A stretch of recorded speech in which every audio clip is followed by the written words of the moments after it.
My name is Olivia, and I'm 32 years old. I returned home from a business trip expecting my husband's warm embrace, but instead found a cold note on the counter and his stepmother sitting at my kitchen table, calmly sipping tea. What happened next turned into a battle I never saw coming, one that would teach me exactly how strong I could be when everything I thought I knew crumbled around me. But before I tell you what we did, you need to understand how it all began. If you're watching this right now, drop a comment below telling me where you're from, and make sure to hit that like button and subscribe to hear more stories. The house was too quiet. I stood in the doorway with my suitcase still in hand, listening to the absence of sound. No music playing from Evan's study. No footsteps coming down the hallway to greet me. Just silence, thick and weighted, pressing against my ears like water. Evan. My voice echoed through the foyer, unanswered. A week.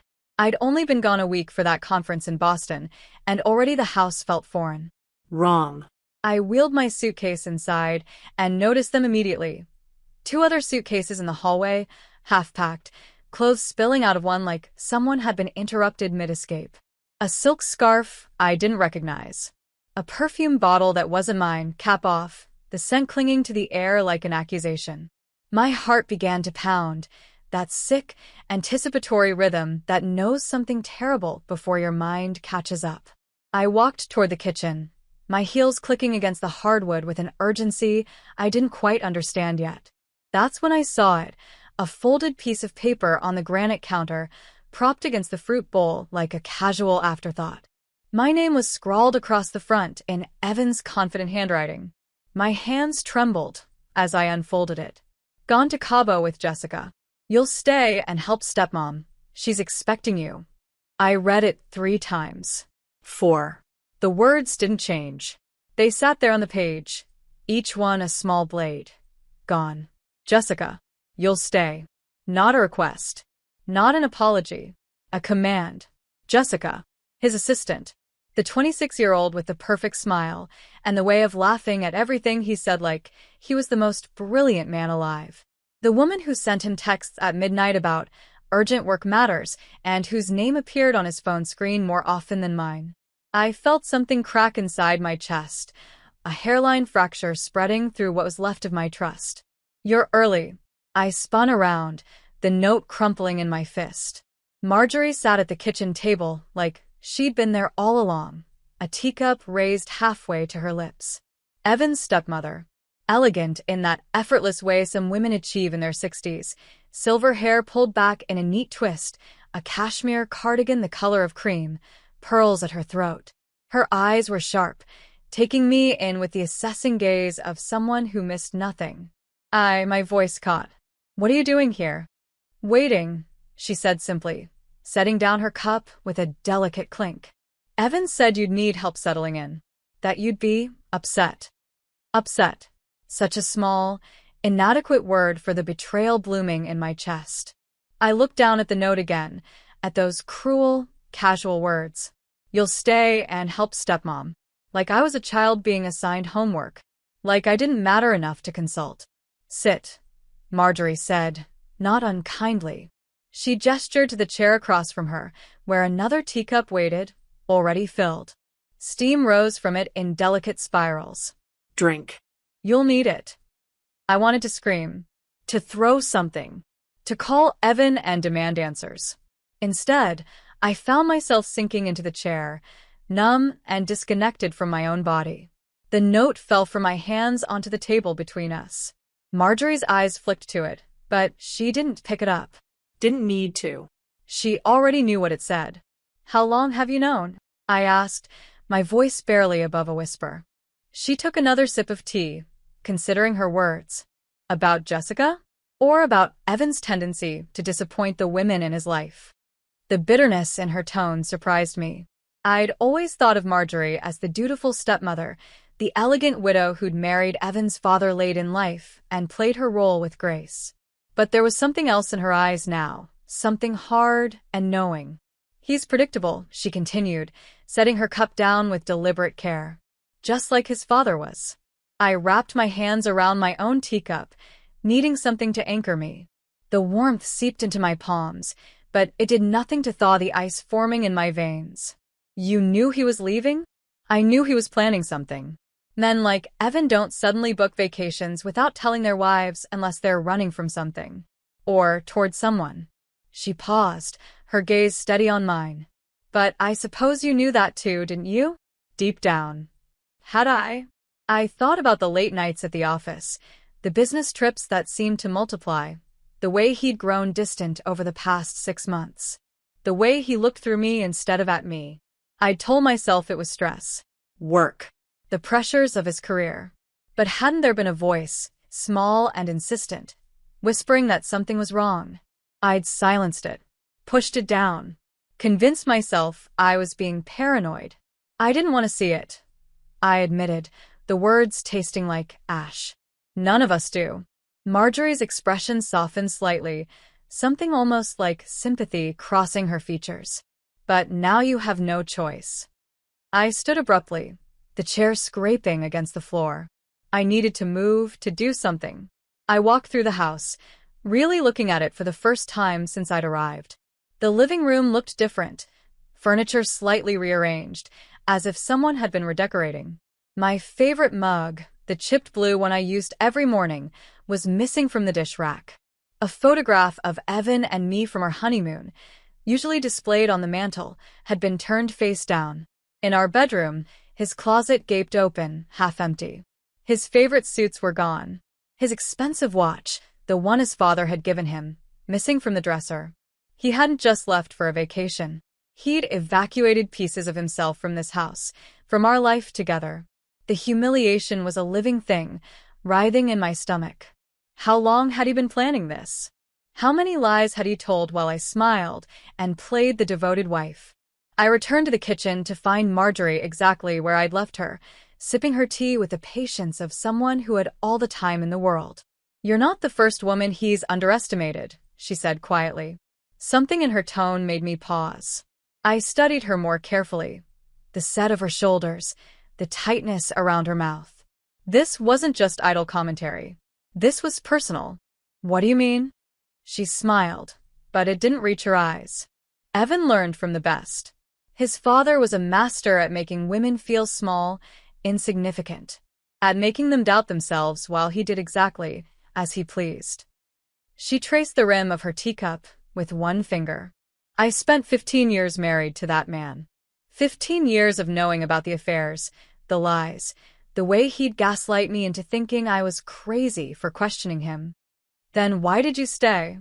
Because I was young. Because I thought I could change him. Because I didn't know any better. Her eyes met mine, sharp and knowing. But you're not me, Olivia. And you're not as powerless as you think. The anger that had been simmering beneath my shock suddenly boiled over. I grabbed the note from the table and crumpled it in my fist. "If he wants to play games," I said, my voice shaking with fury, "he picked the wrong woman." Marjorie's smile widened. Genuine this time. Approving. "There she is. You know things about him, don't you?" I leaned forward, my hands flat on the table. "Things I don't. I know everything about him." She held my gaze steadily. "But knowledge must be earned." "Then teach me." The words came out fierce, determined. "Whatever game he's playing, I want to know the rules." For a long moment, Marjorie simply looked at me, as if weighing something in her mind. Then she reached across the table and picked up my teacup, refilling it from the pot between us. She filled her own as well, the ritual slow and deliberate. "Evan thinks he's won," she said softly. "He thinks he's left you here broken and helpless, that you'll wait for him to come back and accept whatever scraps he offers. That's what his father always did. Disappear, return, and expect forgiveness. And did you forgive him?" "Every time." Her jaw tightened. "Until the last time." I wanted to ask what happened the last time, but something in her expression stopped me. Instead, I picked up my teacup and raised it slightly, meeting her eyes across the table. "Then let's begin," I said. She lifted her own cup, and we clinked them together softly. The sound was delicate, almost musical, but it felt like the opening note of a war. The first thing I did after that tea ceremony was call Evan's phone. It rang once, then went straight to voicemail. His recorded voice, smooth and confident, invited me to leave a message. I hung up without speaking. I tried again an hour later. Voicemail. Again at midnight. Voicemail. By morning, I'd stopped counting. He's blocked you, Marjorie said over breakfast, not looking up from her newspaper. She'd stayed the night, taking up residence in the guest room with the ease of someone who'd done this before. Or, he's turned his phone off entirely. Either way, he doesn't want to be reached. I stabbed at my eggs, appetite gone. What about Jessica? Try her.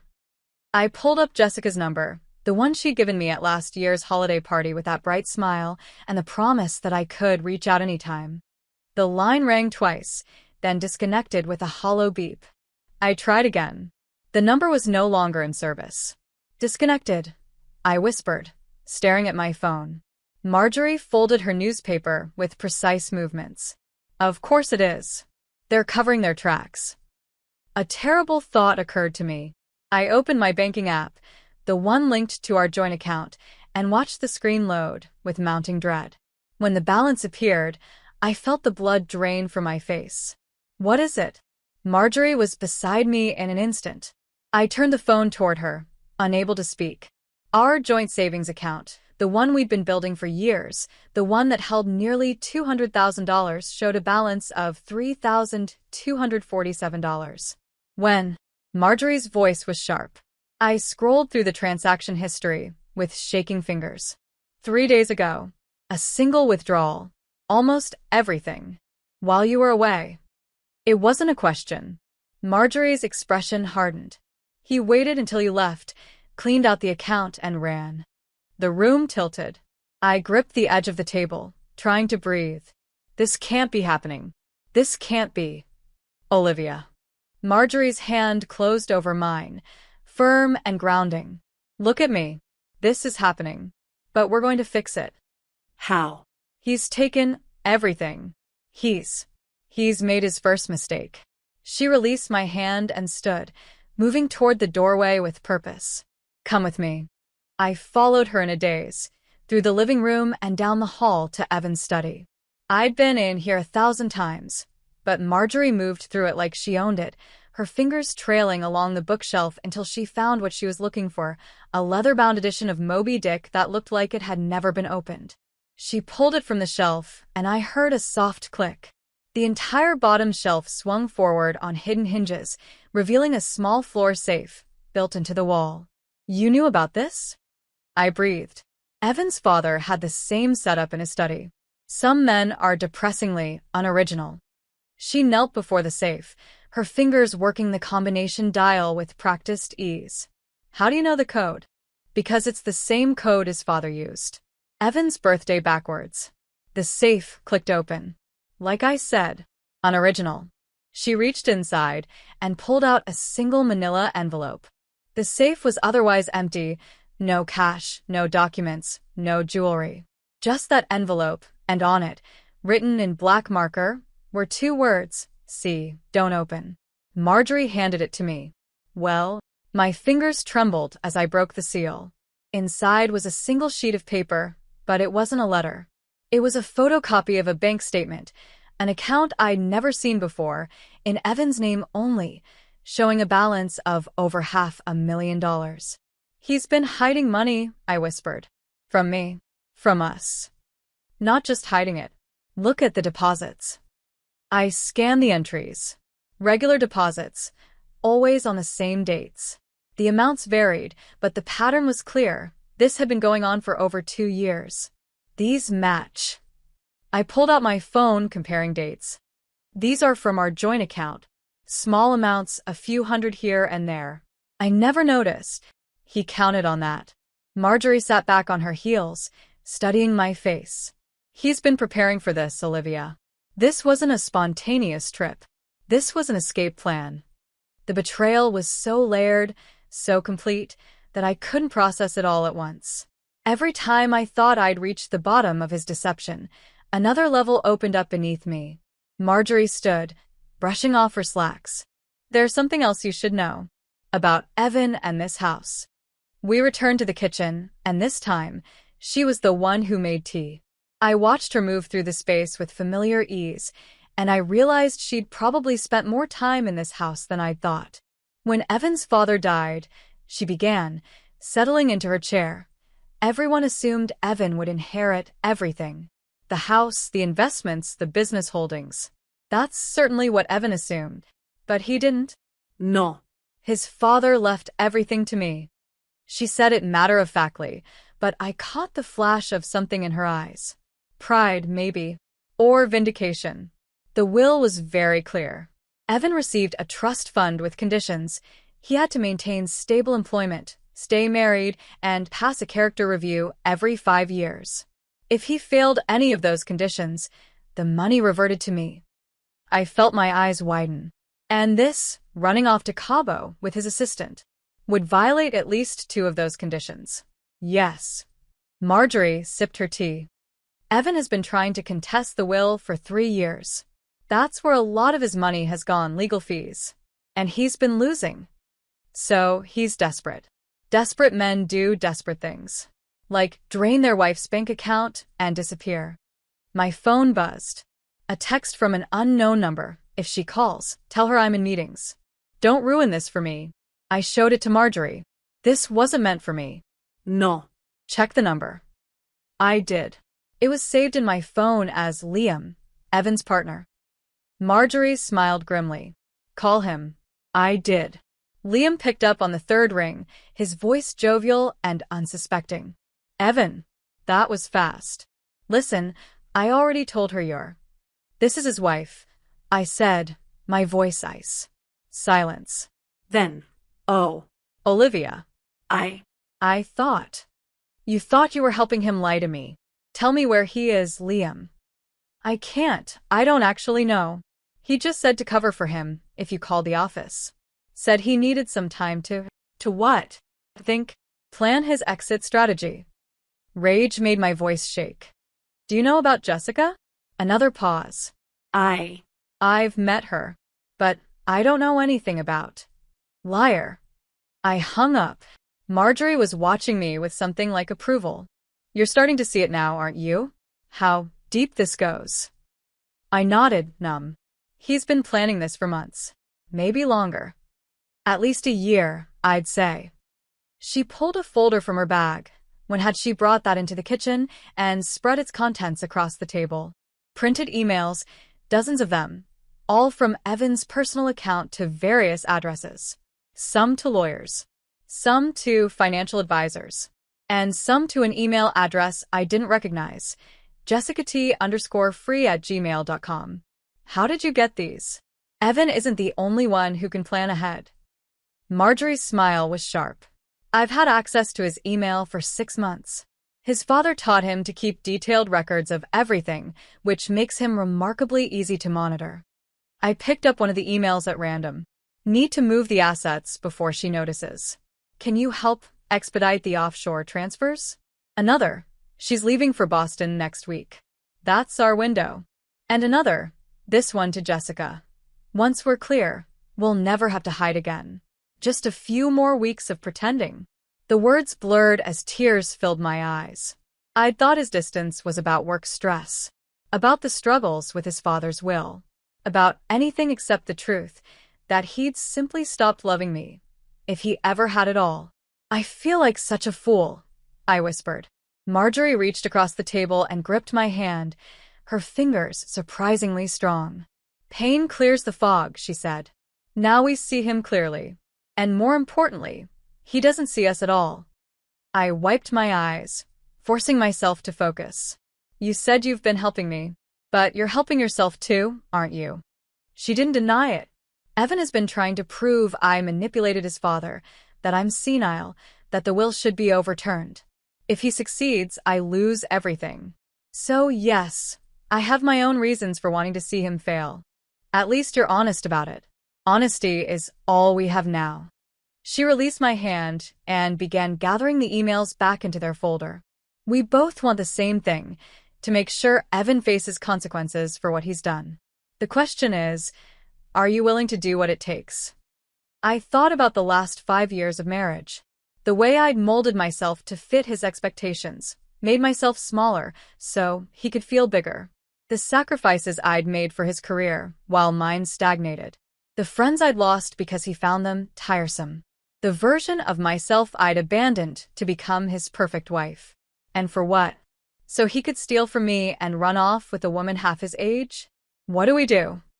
I asked. Marjorie's smile was predatory. We do what women have always done when underestimated. We let him think he's won. And then we take everything. Over the next 3 days, Marjorie and I became unlikely partners in strategy. She moved through the house like a general commanding troops, teaching me to think several moves ahead. Emotion is your enemy now, she told me on the second morning. Every decision must be calculated. We started with documentation. Marjorie showed me how to log everything, timestamps, screenshots, saved emails. She had me photograph the half-packed suitcases before we moved them, document the missing items from our bedroom, record every attempt I made to contact Evan. Build the narrative, she instructed. When this goes to court, you need to show abandonment, theft, adultery. The judge needs to see you as the victim, not the vindictive ex-wife. I am the victim, I said bitterly. I know, but you need to prove it. On the third day, while sorting through Evan's desk drawers, Marjorie insisted we search everything.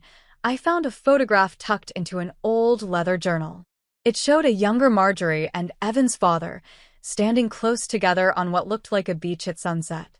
But it was the way he held her hand, the way they looked at each other, that made me pause. This isn't just a stepmother and husband photo, I said carefully, holding it up. Marjorie glanced at it, her expression unreadable. No. It isn't. I waited, sensing there was more. She sighed, setting down the file she'd been reviewing. Evan's father and our relationship was complicated. We had an affair long before his wife died. Years, actually. I was his secretary. The pieces clicked into place. So, when he finally married you, he was legitimizing what had always been there. But Evan never forgave me for it. In his mind, I was the woman who destroyed his parents' marriage. Never mind that his mother knew about me, even approved of me toward the end. Never mind that she died of cancer, not heartbreak. Marjorie's voice hardened. Evan rewrote the narrative to make me the villain. It justified his resentment. Is that why he's contesting the will? Partly. He genuinely believes I manipulated his father, that I'm some gold digger who stole his inheritance. She laughed without humor. The truth is, his father left everything to me because he knew Evan would squander it. Just like he's squandering everything you built together. I looked at the photograph again, seeing it differently now. He was your weakness, I said softly. He was my weakness, not my mistake. Marjorie took the photo from me and tucked it back into the journal. I loved him truly, but I was never blind to who he was. That's the difference between you and me, Olivia. I went in with my eyes open. The implied criticism stung, but I couldn't argue with it. I had been blind. Willfully so. So, what do we do now? I asked. Marjorie's eyes gleamed. Now we set the trap. She guided me through creating a fake financial alert using Evan's business login credentials, information I'd had access to for years but never used. The alert was carefully worded to sound urgent without being obvious. Unusual activity detected on account ending in 7743. Immediate verification required. He'll panic, Marjorie assured me. Men like Evan are obsessed with their money. He won't be able to resist checking. And when he does, we'll know exactly where he is, and we'll have proof he's monitoring accounts he's supposed to have abandoned. It worked faster than I expected. Within 2 hours, I got a notification that someone had logged into our shared banking app from a location in Cabo San Lucas. I showed Marjorie the screenshot, my hands shaking with a mixture of fear and triumph. Now we know for certain, she said. He's there, he's with her, and he's still controlling the money. But it was what we found next that changed everything. Marjorie had called in a favor with an old friend, a retired lawyer named Bernard who'd handled Evan's father's estate. He arrived at the house that afternoon, a dapper man in his 70s with shrewd eyes and a leather briefcase that looked older than I was. Marjorie, He greeted her warmly, kissing her cheek. "And you must be Olivia. I'm sorry we're meeting under these circumstances." We settled in the living room, and Bernard pulled out a file thick with documents. "I've been reviewing the estate paperwork," he began, "particularly the sections related to Evan's trust and conditional inheritance. Marjorie mentioned some concerning behavior. He's run off with his assistant and drained our bank accounts," I said bluntly. Bernard's eyebrows rose. I see. That would certainly constitute a violation of the character clause. He flipped through several pages. But there's something else I noticed when I went back through the original files. Some inconsistencies in Evan's signatures on certain documents. "What kind of inconsistencies?" Marjorie leaned forward. "The kind that suggest forgery." Bernard pulled out two documents side by side. "This is Evan's signature from 2018 on his trust fund disbursement request. And this is his signature from 2020 on a document claiming that Marjorie was suffering from dementia and should have her financial powers revoked." I looked at the signatures. They were similar, but the second one had subtle differences, the slant of the E, the loop in the V. "Someone else signed this?" I asked. "Or Evan signed it while trying to disguise his handwriting. Either way, it's fraudulent." Bernard tapped the second document. "This filing is what triggered the investigation into Marjorie's competency. An investigation that found nothing wrong with her, I might add, but caused considerable legal expense and emotional distress." Marjorie's face had gone pale. "I knew he was behind it, but I could never prove it." "Well, now you can." Bernard tucked the documents back into his file. "Forgery, attempted fraud, abandonment of spousal duties. We're building quite a case against him." I felt something shift inside me. Not just anger anymore, but clarity. For the first time since reading Evan's note, I felt like I could see the path forward. "What do we do with this information?" I asked. Bernard smiled. "We hold on to it. These are aces up our sleeve. When Evan makes his next move, and he will, we'll be ready." After Bernard left, I found myself unable to sit still. I paced the living room while Marjorie watched me from the couch, her expression thoughtful. "What?" I finally asked. "You're changing," she observed. "Getting harder." "It suits you." "I don't feel harder. I feel." I struggled for the word. "Awake. Like I've been sleepwalking through my own life." "In a way, you have been. We all do when we love someone. We make accommodations, tell ourselves little lies to keep the peace." She stood and moved to the window, looking out at the garden. "The question is, what do you do once you're awake?" I thought about Evan in Cabo, probably lying on a beach with Jessica, congratulating himself on his escape. Thought about the smug way he'd written that note, so confident I'd just accept my assigned role. Thought about the money he'd stolen, the trust he'd betrayed, the years he'd wasted. "I want him to pay," I said quietly. "Not just financially. I want him to feel what I felt reading that note. I want him humiliated, broken." Marjorie turned to face me, and her smile was approving. "Good. Because that's exactly what we're going to do." That night, I couldn't sleep. I lay in bed staring at the ceiling, my mind racing through everything we'd learned. Around 2 a.m., I heard sounds from downstairs, Marjorie moving around in the kitchen. I went down to find her at the table with her laptop open, scrolling through what looked like financial spreadsheets. "Can't sleep either?" I asked. "Old habit. I do my best thinking in the middle of the night." She gestured to the chair beside her. "Come look at this."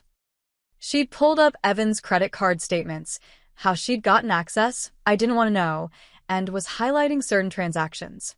"Resort bookings," she said, pointing. 5-star hotels in Cabo. Spa treatments. Couples massages. Romantic dinners. Her finger moved to another column. "All paid for with your credit card." The audacity of it took my breath away. He used my money to wine and dine his mistress? Not just that.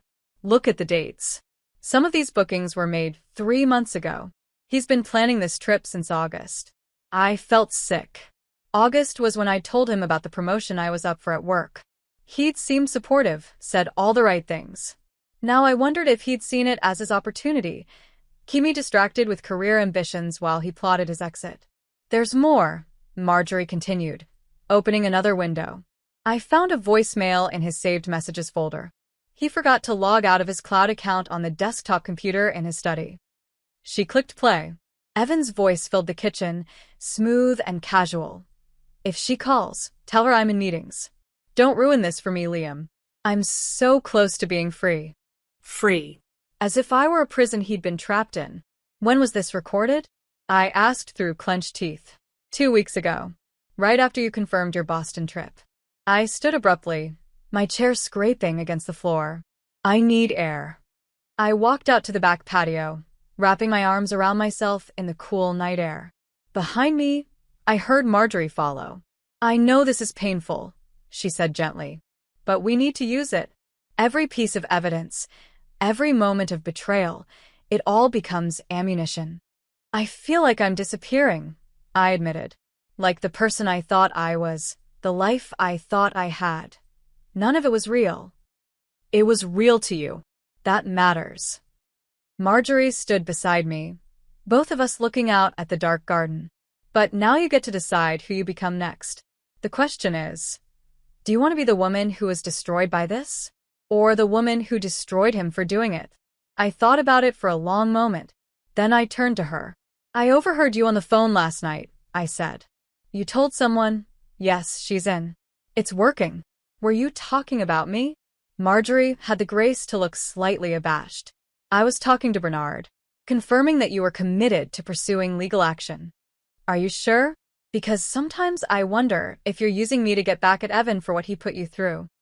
Of course I am. She said it matter-of-factly, without apology. Just like you're using me to get back at him for what he's done to you. The difference is, I'm honest about it. I couldn't help but laugh, sharp and bitter. At least there's that. We're using each other, Olivia. But that doesn't mean we're enemies. It means we're allies with aligned interests. That's actually more reliable than friendship. She had a point. In a twisted way, her mercenary honesty was more trustworthy than Evan's protestations of love had ever been. So, what's next? I asked. Next, we make him think we've given up. That you're devastated and passive, waiting for him to come back and tell you what to do. Marjorie's smile was cold. Men like Evan can't resist returning to the scene of their victories. He'll want to see you broken, to have you acknowledge his power. And when he does, we'll be ready. The next morning, Marjorie coached me through composing a message to Evan. It had taken her 3 drafts to get the tone right, defeated but not accusatory, confused but not angry. I don't understand what's happening. Please call me. We need to talk. Simple. Desperate. Exactly what he'd expect from the wife he'd left behind. I hit send and watched the message change to delivered. Then, after a long moment, read. But no response came. He's testing you, Marjorie said, reading over my shoulder. Seeing if you'll keep begging. What do I do? Nothing. You've played your part. Now we wait. We didn't have to wait long.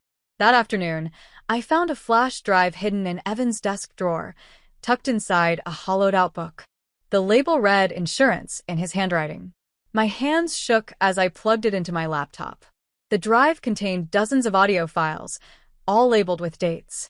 I clicked on the most recent one. It was a recording of Evan on the phone, his voice full of contempt. She has no idea. Thinks we're some fairy tale couple. It's pathetic, really. You should see how she looks at me, like I'm some kind of hero. Another voice, Jessica's, light and laughing. What are you going to do when she finds out? She won't. She's too trusting, too stupid. By the time she realizes what's happened, we'll be long gone. And even if she does figure it out, what's she going to do? She can't survive without me. I listened to file after file, each one a dagger of betrayal. Him mocking my career, laughing about how I'd signed financial documents without reading them, bragging about how easy it was to manipulate me. They'll never see it coming, he said in one recording, his voice full of satisfaction. Neither of them. He means us, I said, looking up at Marjorie, who'd been listening silently beside me. He thinks he's outsmarted both of us. He has no idea what's coming, Marjorie replied, her voice deadly calm.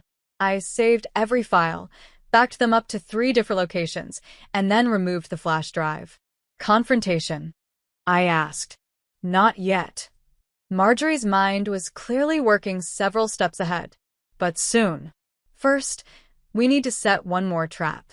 What kind of trap? She smiled. The kind that makes him come running home. The trap was simple but effective. Marjorie used her connections, she seemed to have an endless supply of them, to send an anonymous message to Evan's work email, flagged as urgent from the company's legal department. We've received information regarding potential financial irregularities in accounts associated with your name. This matter requires immediate attention and in-person verification.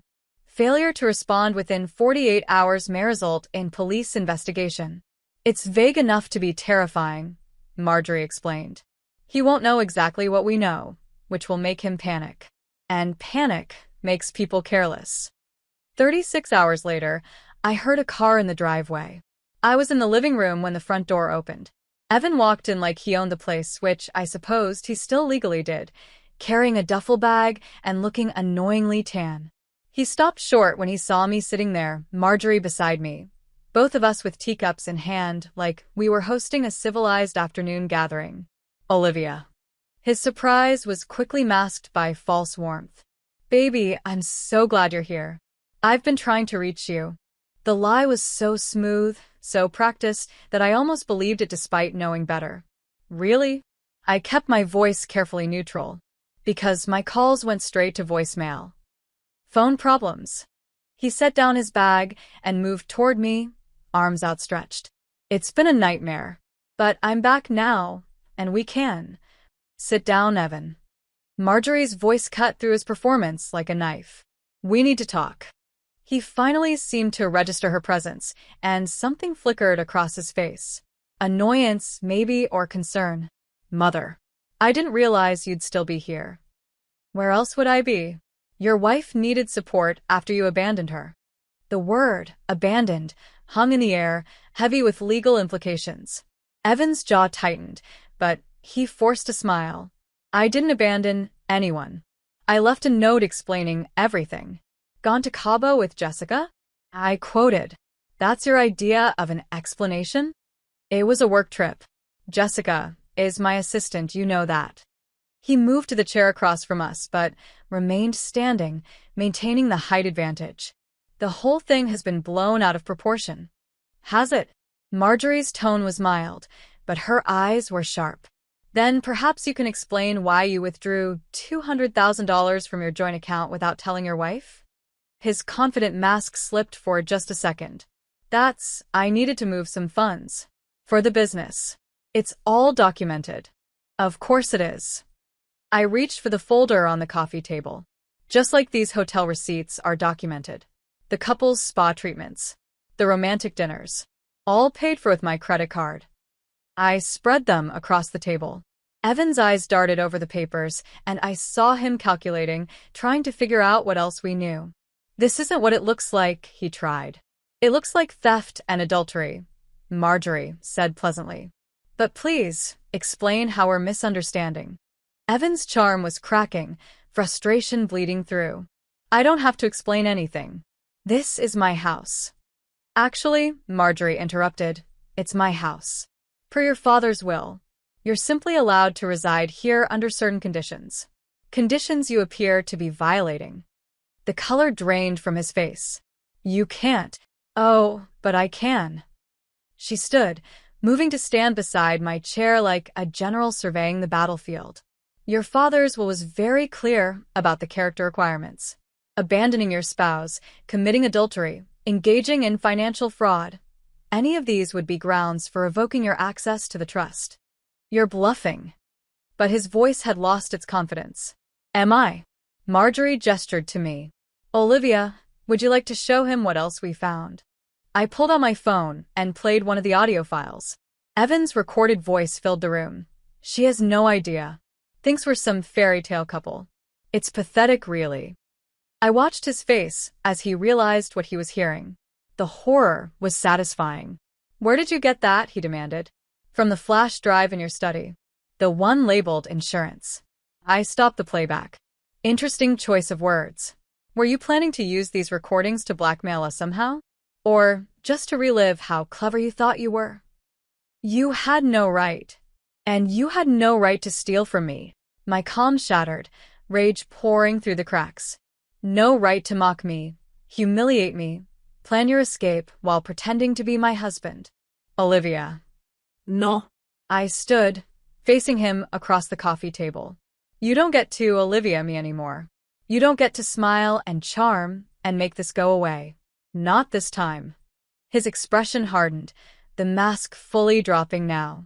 You think you're so smart? You think you can take me on? You can't function without me. You're nothing without me. Actually, Marjorie said quietly, I believe she's doing quite well. Evan's anger pivoted to his stepmother. This is your doing. You've been poisoning her against me, turning her into one of your vindictive. Careful, Marjorie warned. You're already on thin ice. Don't make it worse. Thin ice. He laughed, but it sounded desperate. You can't touch me. You can't touch my trust fund. You can't kick me out of this house. You can't. We can do all of that and more. I pulled out another folder, the one from Bernard. Forgery, Evan. You forged documents trying to have Marjorie declared incompetent. That's a felony. His face went white. You can't prove that. We have a forensic handwriting analyst who says otherwise. It wasn't quite true yet, but Bernard had promised he could arrange it. We have your affair documented. We have recordings of you committing fraud. We have everything we need to destroy you. The silence that followed was thick and terrible. I watched Evan process the reality of his situation, saw the moment he realized he'd underestimated us completely. What do you want? He finally asked, his voice low and bitter. Nothing you're willing to give, Marjorie replied. This isn't a negotiation, Evan. This is a reckoning. He looked between us, and I saw genuine fear in his eyes for the first time. Then his expression twisted into something ugly. You're going to regret this, he said. Both of you. I'll make sure you regret this. He turned and walked out, not bothering to take his duffel bag. The front door slammed behind him with enough force to rattle the windows. I sank back into my chair, my hands shaking with adrenaline. That went better than expected. Did it? Marjorie resumed her seat, picking up her teacup as if nothing had happened. He'll regroup and come back. Men like Evan always do. Let him. I surprised myself with how steady my voice was. We'll be ready. Marjorie smiled and raised her teacup. To being underestimated. I clinked my cup against hers. And to proving them wrong. Outside, I heard Evan's car peel out of the driveway, tires screaming on asphalt. It sounded like retreat. It sounded like victory. But I knew, we both knew, this was only the beginning. 3 days after Evan stormed out, he came back. Not physically, not yet. But his presence infiltrated the house in subtle, calculated ways. I woke up one morning to find all our shared passwords had been changed. Banking, streaming services, our home security system. Even the Wi-Fi password had been reset. He's trying to reassert control, Marjorie observed, watching me struggle to log into my own email account. Making you feel powerless in your own home. But we'd anticipated this. Marjorie had already helped me set up separate accounts, transfer my direct deposit to a new bank, and document every single one of his lockouts as evidence of financial abuse. Let him play his games, I said, writing down another failed login attempt. Every petty move is another nail in his coffin. What worried me more were the unknown elements, the things he was doing that we couldn't see yet. Evan had always been strategic, always thinking 3 moves ahead. This scramble to change passwords felt reactive, desperate. Not like him at all. Unless it was misdirection. I started watching more carefully. I noticed that every morning around 9 he called someone. I could track it through our phone records before he'd locked me out completely. The calls lasted exactly 4 minutes. Never longer. Never shorter. Like clockwork. Who calls someone for exactly 4 minutes every single day? I asked Marjorie over breakfast. She looked up from the legal documents she'd been reviewing. Someone following instructions. Or giving them. Investment lead, I muttered, remembering the contact name I'd seen flash across his phone screen weeks ago. That's what he labeled whoever he keeps calling. Marjorie set down her pen, interested now. Did you ever see the number? I pulled up the phone records on my laptop, one thing he hadn't managed to lock me out of yet, and showed her. The number had a New York area code. May I? She took the laptop and started typing, pulling up some kind of reverse lookup service. After a moment, her expression darkened. It's a burner phone, registered to a prepaid account. So, we can't trace who he's talking to. Not easily. But it tells us something important. Whoever this person is, Evan doesn't want anyone knowing about them. That afternoon, I did something I never thought I'd do. I installed tracking software on Evan's laptop, the one he kept in his study and had been using at odd hours. Marjorie's friend Bernard had provided the program, assuring me it was legally gray but admissible in divorce proceedings. He accesses the house remotely? I'd asked. Occasionally. To check the security cameras, mostly. He hasn't changed that password yet, probably forgot it even existed. Within 24 hours, the software paid off. I watched in real time as Evan logged in from an IP address that traced back to a luxury hotel downtown, not Cabo, not anywhere exotic. He was 15 minutes away. And he was liquidating assets. I watched him transfer funds from accounts I didn't even know existed, moving money into offshore holdings with names like Clearwater Investments LLC and Horizon Capital Trust. Thousands of dollars moving with a few clicks, disappearing into digital voids. He's been preparing to vanish, I said, showing Marjorie the screen. This isn't about Cabo or Jessica. This is about erasing himself completely. Marjorie's jaw tightened. Not if we freeze those accounts first. She made a phone call. To whom? She didn't say, and within hours, we'd filed emergency injunctions against the offshore accounts, citing suspected money laundering and fraud. It wouldn't hold forever, but it would slow him down. That evening, my phone rang. Unknown number.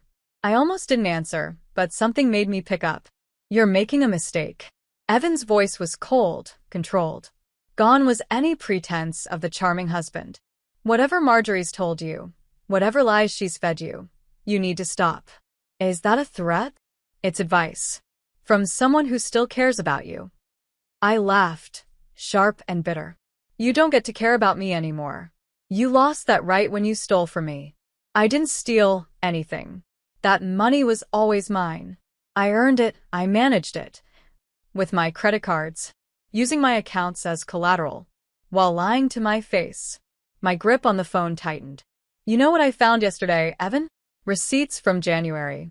Hotel rooms booked in my name, charged to my cards, while I was visiting my mother for her surgery. You were with Jessica even then, weren't you?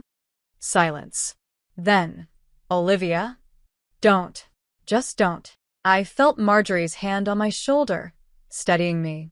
Whatever you're planning, whatever your next move is, we'll be ready. You have no idea what you're dealing with, he said quietly. Marjorie has her own agenda. She's using you to get back at me, and when she's done, I know exactly what she's doing. The difference is she's honest about it. Can you say the same? I hung up before he could answer. Marjorie squeezed my shoulder gently. Well done. He's panicking, I said, staring at my phone. That's good, right? It's dangerous. Cornered animals bite. She moved to the window, looking out at the darkening street. We need to accelerate our timeline. What do you mean? I mean we stop playing defense and go on offense. We've been documenting, gathering evidence, preparing for court. But court takes months, sometimes years. And every day we wait is another day he has to hide assets, build alibis, or what? She turned to face me, her expression grim. Or hurt us in ways we can't anticipate. That night, I couldn't sleep. I kept thinking about what Marjorie had said about cornered animals. Around 2 a.m., I heard something outside, a car engine idling on our quiet street. I went to the window and saw a sedan parked 3 houses down, headlights off but engine running. I watched it for 20 minutes. It didn't move. When I checked again at 3, it was gone. The next morning, I found a manila envelope tucked inside our screen door. No postage, no return address. Just my name written in block letters. Inside were photographs. Dozens of them. Me and Marjorie at the coffee shop downtown, heads bent close in conversation. Me entering Bernard's law office. Me at the bank, opening my new account. Each photo was time-stamped, dated, organized like evidence in an investigation. At the bottom of the stack was a note in Evan's handwriting. I'm watching. Stop now, or everyone will know what you're planning. I showed Marjorie, my hands trembling with rage rather than fear. He's having us followed. She studied the photographs with clinical detachment. Private investigator, probably. Standard procedure in contentious divorces. She looked up at me. Are you frightened? No. And I realized I wasn't. I was furious. He thinks he can intimidate us into backing down. Can he? I met her eyes. What do you think? Her smile was sharp and approving. I think we have our own photographs to take. Marjorie's plan was simple but risky. If Evan was having us followed, we'd give his investigator something worth photographing, us visiting his hotel, confronting him publicly, making him look unstable. But first, she said, pulling out a folder I hadn't seen before, there's something you need to know. We sat in the study, and she opened the folder to reveal bank statements, but these were old, dating back almost 20 years. The account holder was listed as Sterling, Marjorie's maiden name. After Evan's father died, I discovered something, she began. He'd been making monthly deposits into this account for 15 years. $5,000 every month like clockwork. A trust fund. No. Blackmail money. Her voice was steady, but I saw her hands tighten on the papers. Evan found out about an affair I'd had years before his father and I married. He threatened to accidentally leak it to the media, ruin my reputation, contest the will on grounds of moral turpitude, whatever that means. So you paid him? For 3 years, yes. Until I realized he was doing the same thing to 2 other women, his father's former secretary and a business partner's wife. He had a whole operation running. She pulled out more statements. That's when I hired Bernard to build a case against him. But by then, Evan had gotten careful, covered his tracks. Why didn't you tell me this before? Because I was ashamed. For the first time since I'd known her, Marjorie looked vulnerable. I let him victimize me. I paid him to keep quiet about something that happened decades ago, something that wasn't even scandalous, just private. I gave him power over me. I thought about my own marriage, all the times I'd made myself smaller to keep the peace. We all have things we wish we'd done differently. Yes. But now we have a chance to make it right. She closed the folder. These deposits, they stopped 3 years ago when I finally refused to pay. But the account is still active, and Evan's been using it for his offshore transfers. He thinks I don't have access anymore. But you do. I never gave it up. I just let him think I did. Her smile was predatory. Every transaction he makes through this account, I can see. Every dollar he tries to hide, I can trace. Over the next few days, we watched Evan's financial maneuvers like hawks. He was moving money constantly, trying to create a maze of shell corporations and international accounts. But Marjorie tracked it all, documenting every transfer, every fake company name, every law he was breaking. He's getting desperate, she observed. Look at this. He's moving funds at 3 a.m., making mistakes. This account here? He accidentally used his real name instead of the LLC. I leaned over her shoulder, studying the screen. Can we use this? Absolutely. But there's more. She pulled up another window, this one showing email correspondence. I also have access to his investment lead email, the one he thinks is secure. How? Because I set it up for him 3 years ago when he was blackmailing me. He never changed the recovery email. She looked almost smug. He's been coordinating with a lawyer about establishing residency in the Cayman Islands. He's not just hiding money, he's planning to leave the country entirely. The betrayal shouldn't have surprised me anymore, but it did. When? According to this email chain, he's booked a one-way flight for 2 weeks from now. First class to Grand Cayman, under a slightly different name. Evan Masters instead of Evan Masterson. 2 weeks. He'd been planning to disappear in 2 weeks, leaving me with nothing but debt and questions. We need to move faster, I said. That evening, I did something calculated. I invited Evan to dinner, just the two of us, no Marjorie, no lawyers. A chance to talk things through like adults. He agreed immediately, probably smelling weakness.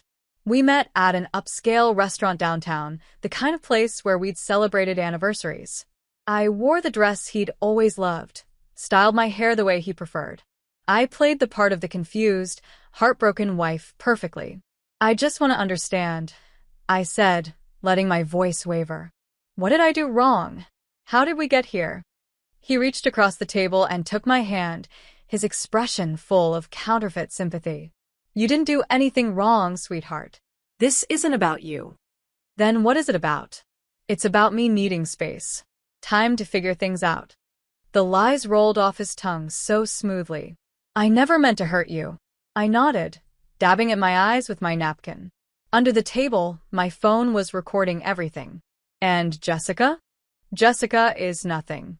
A distraction, a mistake. He squeezed my hand. You're the one I married. You're the one who matters. Do you still love me? He didn't even hesitate. Of course I do. I let the conversation continue, let him dig his hole deeper. He admitted to taking the money, just temporarily, for investments, and to the Cabo trip, a last moment of freedom before settling down. He even admitted to the offshore accounts, framing it as protecting our assets from Marjorie's legal battles. By the time dessert arrived, I had everything I needed on tape. Admissions of fraud, adultery, financial manipulation. All of it in his own voice, while he thought he was winning me back. I think we can work through this, he said, signaling for the check. If you're willing to trust me again. I smiled. I want to trust you, Evan.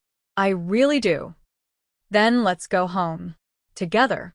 We can tell Marjorie to leave, get back to being us. I stood, letting him help me with my coat. There's just one thing. What's that? I pulled out my phone and played back the last 5 minutes of our conversation. His voice filled the space between us. The offshore accounts, protecting our assets. Jessica was a mistake. His face went white. You recorded me? Every word. I put my phone away. And in case you're wondering, yes, it's admissible. This is a one-party consent state. You manipulative. I learned from the best. I grabbed my purse. Oh, and Evan? That confession you just made about the forged documents trying to get Marjorie declared incompetent? That's a felony. The statute of limitations doesn't run out for another 2 years. I walked out of the restaurant, leaving him sitting there with the check and the dawning realization that he'd been played. Marjorie was waiting in the car outside, engine running. I slid into the passenger seat, and she pulled away from the curb smoothly. How did it go? I held up my phone, still recording. He just confessed to everything. Perfect. She glanced at me with something like pride. You're getting good at this. I hate that I have to be. I know. Her voice softened. But sometimes survival requires us to become people we never thought we'd be. Back at the house, we transcribed the recording and sent copies to Bernard, to my personal attorney, and to a secure cloud backup. The evidence against Evan was now overwhelming, undeniable. What happens now? I asked. Now we wait for him to make his next mistake. Marjorie poured us both tea. Our ritual now, this quiet moment of planning and strategy. And he will. He always does. But that night, lying in bed, I let myself feel the full weight of what I'd become. The woman who'd married Evan 5 years ago would never have secretly recorded a dinner conversation. Would never have manipulated someone into confessing their crimes. That woman was gone. And I wasn't sure if I should mourn her or thank her for dying. The collapse came faster than I expected. On a Tuesday morning, I woke to 17 missed calls from Evan. I didn't call back. By noon, his company had issued a statement. Evan Masterson was being placed on administrative leave pending an investigation into financial irregularities. Marjorie and I had sent the evidence package 3 days earlier. Bank records, voice recordings, proof of fraud. We'd sent it anonymously, but it didn't matter. Once the company's forensic accountants started digging, they found everything.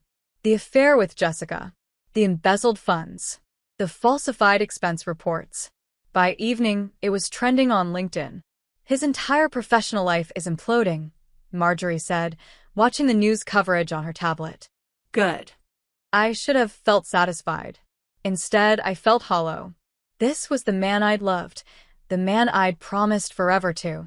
Watching his destruction should have brought catharsis, but all I felt was tired. My phone buzzed. Another call from Evan. I let it go to voicemail. 10 minutes later, he was at the front door, pounding hard enough to rattle the frame. Olivia, open this door. We need to talk. Marjorie started to stand, but I waved her back down. Let me handle this. I opened the door, but kept the chain lock engaged. Evan looked terrible. Hair disheveled, eyes wild, clothes rumpled. The polished veneer had completely shattered. You did this, he spat. You, and that which destroyed my career. No, Evan. You destroyed your career when you stole from your company. We just helped them find out about it. You've ruined everything. His voice cracked. Do you have any idea what you've done? I'm finished. Finished. Good. The word came out cold, final. Now you know how it feels. I gave you everything. A home, a life, status. You gave me lies. I felt Marjorie behind me now, a silent pillar of support. You stole my money, cheated on me, planned to abandon me in debt while you fled the country. Don't talk to me about what you gave. He slammed his palm against the door. Let me in. We can fix this. We can. There's nothing to fix. It's over. Olivia, please. The desperation in his voice should have moved me. Once it would have. I'm sorry. I made mistakes, but we can work through this. Don't let her turn you against me. She didn't turn me against you. You did that yourself. I started to close the door. Wait. He grabbed the edge of the door. What about Jessica? Did you tell them about Jessica? The question caught me off guard. Your company found out about her on their own. Why? His laugh was bitter, broken. Because she's the one who sent them the evidence. Not you. Jessica. I blinked. What? She made a deal. Immunity in exchange for testimony. She gave them everything, emails, recordings, financial records. She's been cooperating for weeks. He leaned against the doorframe, defeated. She was never planning to run away with me. She was building a case. The irony was almost poetic. Evan, the master manipulator, manipulated by someone he'd underestimated. Serves you right, I said. He looked up at me with red-rimmed eyes. Can I come in? Just for a minute. I have nowhere else to go. No. Marjorie's voice was firm behind me. This is still my house, and you're not welcome here. Mother, please. Don't call me that. You lost the right to call me that when you tried to have me declared incompetent. She stepped forward, and I moved aside to let her face him through the gap in the door. You want to know why your father left everything to me? This. This right here. He knew you'd destroy anything you touched. Evan's face crumpled. I'm your stepson. You're nothing to me. Less than nothing. Her voice was ice. Now leave, before I call the police for trespassing. He looked between us, and I saw the moment he realized he'd truly lost. No wife to manipulate, no stepmother to extort, no career to hide behind. Just consequences, finally catching up. You'll regret this, he said, but there was no heat in it. Just emptiness. The only thing I regret, I replied quietly, is not seeing who you were sooner. I closed the door. We heard him stand there for a long moment before his footsteps retreated down the walk. Marjorie touched my shoulder. Are you all right? I don't know. I turned to face her. Should I feel guilty? Do you? I searched inside myself for guilt, for regret, for any softness toward the man I'd just destroyed. Found none. No. I don't. Then you're stronger than I was. She guided me back to the kitchen, to our chairs, to tea that had gone cold. It took me years to stop feeling guilty for surviving. That evening, the first news article appeared. Local executive under investigation for fraud. By morning, it had escalated. His photograph was everywhere, his name synonymous with corporate corruption. Jessica gave an interview, carefully vetted by her lawyers, painting herself as a victim who'd finally found the courage to speak up. She made no mention of Cabo or their affair. She was simply a whistleblower, a hero. Smart, Marjorie observed, reading the article. She's controlling the narrative. Do you think she ever loved him? Does it matter? I supposed it didn't. Love or manipulation, the result was the same. Evan, alone and ruined. Over the next week, we watched the dominoes fall. The company filed criminal charges. Federal investigators opened a case on the offshore accounts. Evan's lawyers issued statements, but the evidence was overwhelming. And then, 6 days after his career imploded, Evan showed up at the house again. But this time, he didn't pound on the door. He simply sat on the front steps, head in his hands, looking broken. I watched him through the window. He looks defeated, Marjorie finished. That's what rock bottom looks like. Should we? No. She was firm. Whatever pity you're feeling, swallow it. He orchestrated his own downfall. This is justice, not cruelty. But looking at him sitting there, shoulders shaking with what might have been sobs, I felt something shift. Not pity, exactly. More like closure. I opened the door and stepped outside. He looked up, hope flickering in his eyes.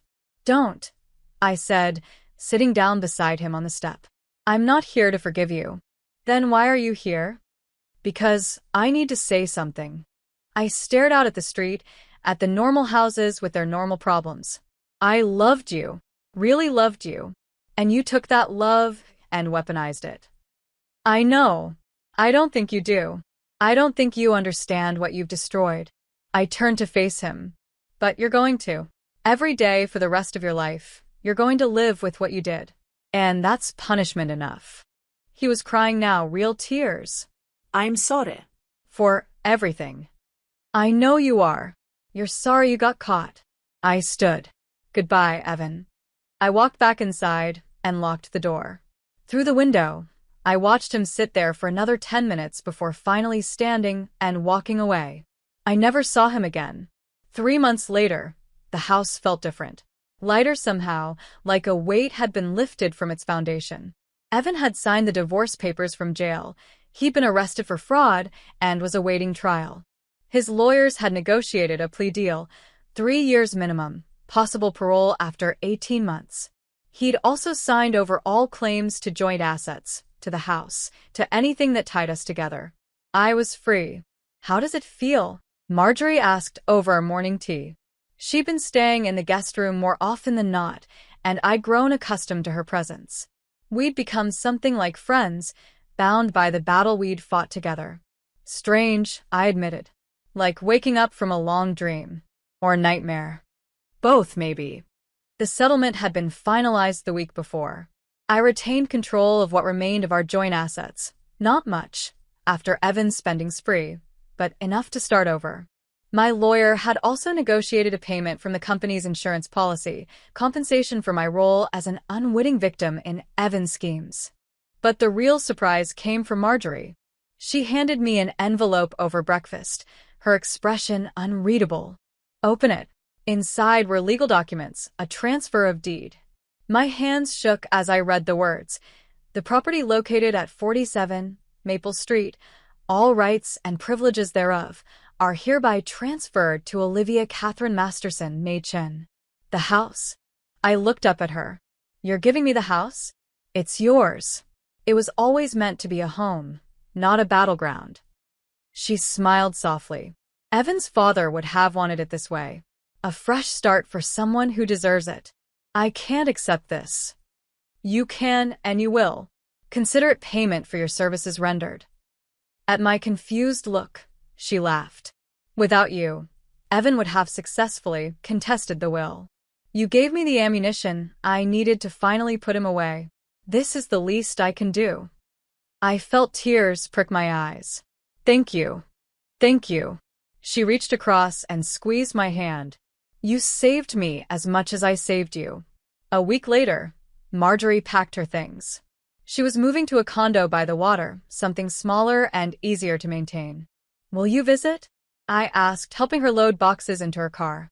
Every week for tea. She hugged me, a real hug, warm and genuine. You're going to be fine, Olivia. Better than fine. You too. I watched her drive away, then turned to look at the house. My house now. Mine to fill with whatever life I wanted to build. I spent the afternoon cleaning not because it was dirty, but because I needed to do something with my hands.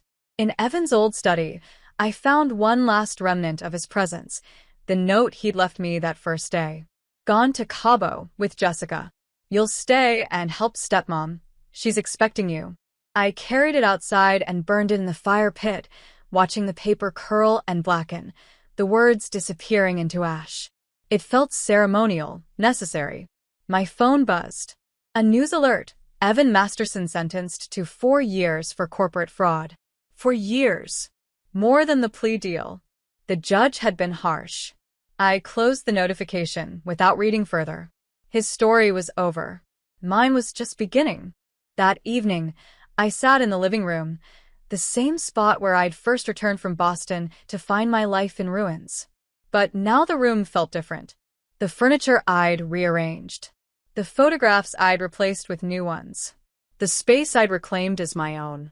I poured myself tea from the pot Marjorie had left behind as a housewarming gift. Steam rose in delicate spirals, and I watched it dissipate into nothing. 6 months ago, I would have been terrified to be alone. Would have doubted my ability to function without someone else defining my worth. But now, sitting in the quiet of my own house, I felt something unexpected. Peace. My laptop dinged with an email. A job offer, the promotion I'd interviewed for before everything exploded. They wanted me to start next month, heading up their new division. I accepted immediately. Over the next few weeks, I settled into a new rhythm. Work filled my days with challenge and purpose. Evenings were mine to read, to paint, to simply exist without performing for anyone. Marjorie came by every Sunday for tea, and we talked about everything and nothing, books, travel plans, the garden I was planning for spring. You seem happy, she observed one afternoon. I am. And I realized it was true. Is that strange?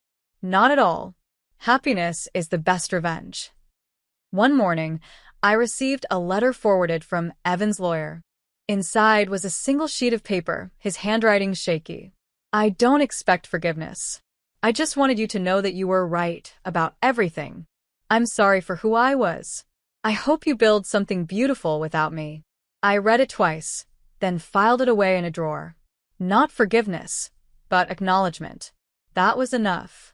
A year after that terrible homecoming, I stood in the same kitchen where Marjorie and I had first formed our unlikely alliance. The house was filled with my friends now, new ones and old ones I'd reconnected with, celebrating my birthday. Someone asked about the photograph on the mantel, the one showing me and Marjorie at her condo, by the water. That's my friend, I said simply. Not stepmother-in-law. Not co-conspirator. Just friend. As the party wound down and guests departed, I found myself alone in the quiet house. I made tea, force of habit now, and sat in the same chair where this had all begun. I thought about the woman I'd been, the one who'd stepped through that door with a suitcase and naive trust. She seemed like a stranger now, someone I'd known briefly but couldn't quite remember being. Shall we begin? I said softly to the empty room, echoing Marjorie's words from that first day. But this time, the words meant something different. Not the beginning of revenge, but the beginning of everything else. Of life, of joy, of the person I was still becoming. I raised my teacup to the sunset streaming through the windows, to the house that was finally mine, to the future that stretched out like an open road. And I smiled, because I had begun. And it was beautiful. When someone you love weaponizes your trust against you, do you fight back or walk away with your dignity intact? If this story resonated with you, please like this video and subscribe for more stories about resilience, revenge, and the complicated relationships that shape who we become.